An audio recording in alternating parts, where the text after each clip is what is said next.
Assalamualaikum warahmatullahi wabarakatuh. Berjumpa kembali dalam mata kuliah pengantar ilmu ekonomi. Kali ini kita akan melanjutkan diskusi tentang pendekatan-pendekatan utama yang bisa menjelaskan fenomena yang terjadi dalam kehidupan kita sehari-hari, terutama transformasi yang ada kaitannya dengan pertumbuhan ekonomi, pertumbuhan penduduk, kemudian juga kemiskinan dan lain-lain. Nah, sebelum itu saya ingin menceritakan beberapa hal menarik yang terjadi di dunia ini. Jadi biasanya negara-negara di dunia akan selalu memperhatikan pertumbuhan ekonomi negaranya masing-masing, yang kemudian dibagi ke dalam beberapa peringkat. Nah, prediksinya di tahun 2030 kita akan melihat perubahan yang sangat berbeda dari postur ekonomi negara-negara. Misalkan kalau sekarang kita melihat bagaimana pertarungan antara Amerika Serikat dan India, begitu ya, masih menimbang-nimbang mana sih yang kira-kira lebih maju, lebih unggul. Nah, di tahun 2030 posisi nomor 1 kekuatan ekonomi dunia dipegang oleh China dengan prediksi 64,2 triliun dolar.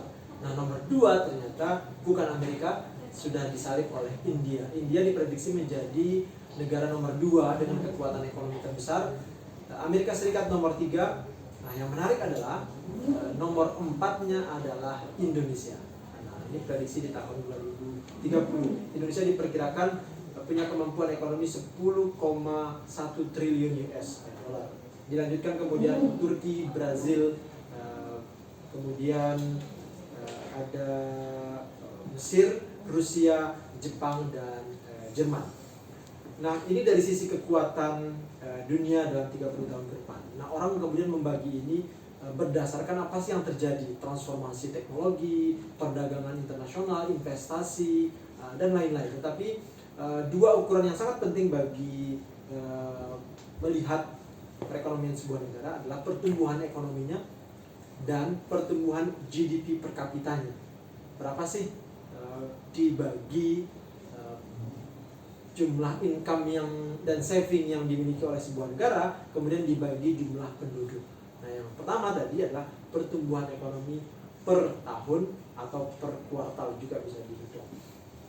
Nah, sebelum untuk memaknai itu, kita coba melihat transformasi yang terjadi dalam masyarakat kita saat ini. Jadi sekarang masyarakat kita atau kita semua sudah berada pada masyarakat yang disebut sebagai masyarakat pengetahuan atau knowledge society, di mana masyarakat hidup sudah sangat erat dengan ilmu pengetahuan, transformasi teknologi, industri 4.0, di mana teknologi dan mesin itu sudah mengambil sebagian dari pekerjaan masyarakat di sektor-sektor industri. Tetapi kalau kita lihat perubahan yang tadi yang kemudian mempengaruhi peringkat dan kesejahteraan sebuah masyarakat atau sebuah negara, ini dipengaruhi oleh bagaimana transformasi dalam masyarakat tersebut, yang dulunya masyarakat agraris kemudian pindah ke masyarakat industri yang fasenya itu berbeda-beda di masing-masing negara. Yang terakhir adalah masyarakat ilmu pengetahuan. Nah, transformasi inilah yang kemudian mempengaruhi bagaimana sebuah negara bisa lebih cepat maju, lebih cepat ekonominya tumbuh atau tidak, atau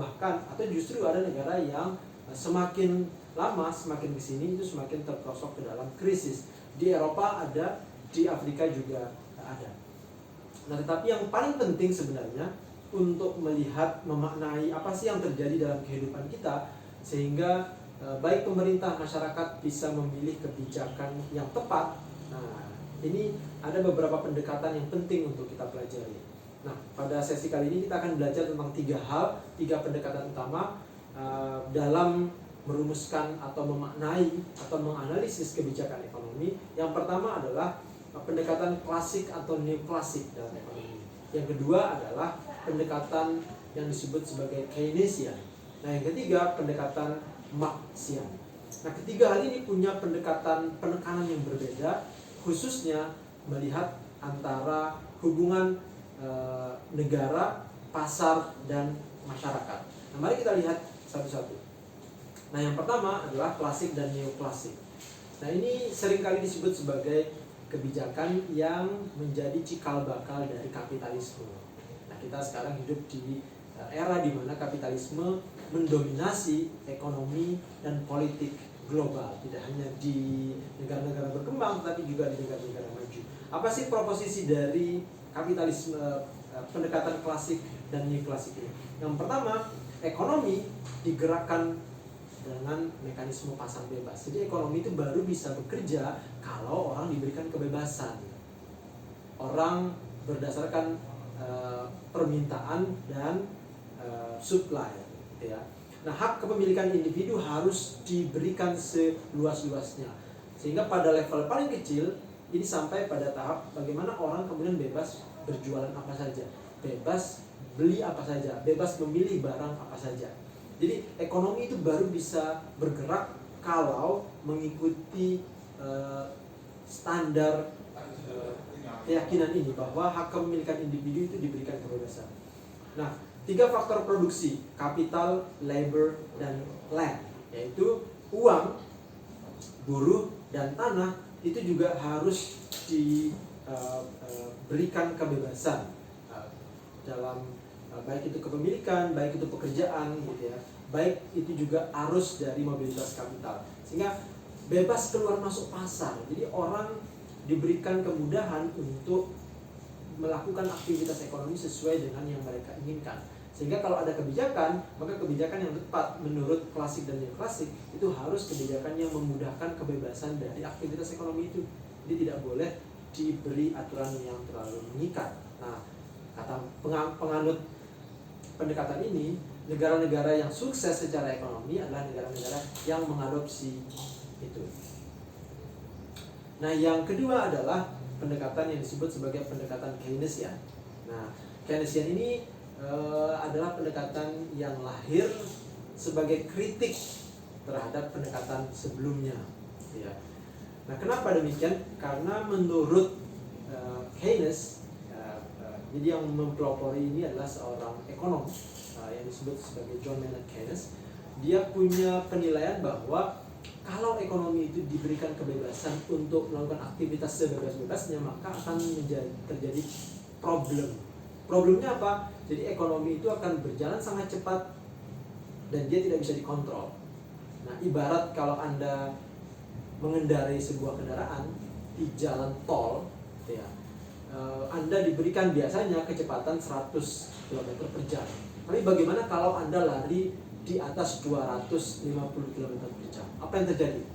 Nah, yang terjadi adalah kesulitan untuk mengendalikan kendaraan yang terlalu cepat sehingga bisa berujung kepada kecelakaan. Nah, dalam ekonomi, kalau ekonomi itu diberikan kebebasan yang terlalu cepat tanpa memperhatikan kebijakan, regulasi, dan lain sebagainya, maka menurut Keynes ini akan memicu krisis. Nah, pasar berpotensi gagal kalau tidak diintervensi. Nah, siapa yang mengintervensi? Negara. Negara itu harus mengatur ekonomi dengan cara apa? Ya, memberikan insentif, pajak, dan lain-lain. Misalkan begini, kalau terjadi permintaan yang terlalu besar sementara suplainya sedikit ataupun sebaliknya, maka itu akan terjadi persoalan. Nah, untuk menyelesaikan itu, negara harus ikut campur dalam urusan ekonomi. Kalau misalkan penghasilan masyarakat kecil sementara barang terlalu banyak tetapi harganya mahal, nah bagaimana menyelesaikan? Kalau tidak diselesaikan, tidak dicarikan solusi, maka konsekuensinya adalah akan terjadi penumpukan barang, masyarakat tidak bisa belanja. Nah, akan terjadi persoalan, kerugian usaha, masyarakat juga mengalami kekurangan. Karena itu negara bisa mengintervensi dengan cara memberikan insentif, memberikan subsidi. Nah, begitu juga bisa diterapkan pajak. Siapa yang diterapkan pajak kecil, tinggi, nah itu harus diatur. Karena itu fokus dari pendekatan Keynes adalah stabilitas proses produksi dan pertumbuhan. Jadi kalau ingin mencapai pertumbuhan ekonomi, maka harus diseimbangkan antara laju ekonomi dan proses produksi, permintaannya, siapa, jumlah penduduk, dan lain-lain. Nah, itu perlu intervensi negara. Karena itu Keynes menitik beratkan pada peran negara yang cukup proporsional dalam mengatur ekonomi. Yang ketiga adalah pendekatan Marxian. Ini diambil dari seorang ekonom yang namanya Karl Marx. Dia orang Jerman. Nah, dia mengkritik ekonomi yang diatur melalui mekanisme pasar atau yang kita sebut sebagai kapitalisme. Nah, dia meyakini bahwa proses terjadinya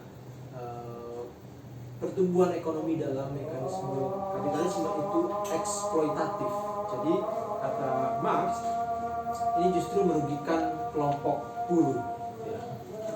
Karena itu faktor-faktor produksi menurut Marx ini harus dikontrol oleh negara. Agar apa? Agar terjadi eksploitasi oleh pemilik perusahaan ke buruh. Nah, yang terjadi selama ini menurut Marx seringkalinya terjadi eksploitasi.